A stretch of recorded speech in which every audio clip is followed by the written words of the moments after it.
Hi viewers, welcome back to my channel Jeffrey world 9. నేను ఈరోజు ఒక రెసిపీ అయితే చూపిస్తాను మీకు. చాలామందికి తెలిసే ఉంటుంది, బట్ ఇది నేను ఎలా చేస్తాను అనే దానికోసం నేను ఈరోజు చేసే రెసిపీ ఏంటంటే పుదీనా కొత్తిమీర పచ్చడి. చూసారా, పుదీనా తీసుకున్నాను, కొత్తిమీర తీసుకున్నాను, ఇదొక కట్ట అదొక కట్ట తీసుకోవాలి.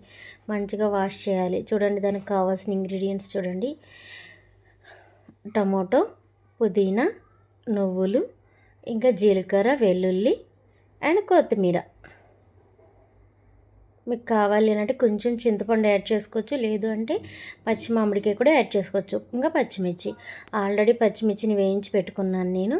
ఇప్పుడు దానిలోనే టమోటో, నువ్వులు, ఇంకా పుదీనా, కొత్తిమీర, వెల్లుల్లి, జీలకర్ర అన్నీ వేసేసి ఫ్రై చేశాను. ఎందుకంటే ఎక్కువ టైం లెంత్ అయిపోతుందని వీడియో నేను షార్ట్గా చెప్పేస్తున్నాను. ఇలా అందులో ఉన్న వాటర్ అంతా మొత్తం ఎగిరిపోయే వరకు ఫ్రై చేసుకుని చల్లారిన తర్వాత మిక్సీ పట్టుకోవాలి. ఇప్పుడు దాని తాలింపు చూడండి. నేను మినపప్పు, శనగపప్పు, ఇంకా కరివేపాకు, ఎండుమిర్చి వేసి అవి వేగిన తర్వాత మంచిగా చేసి పెట్టుకున్నటువంటి చట్నీ తాలింపు వేసుకోవడమే, అంతే, అయిపోయింది.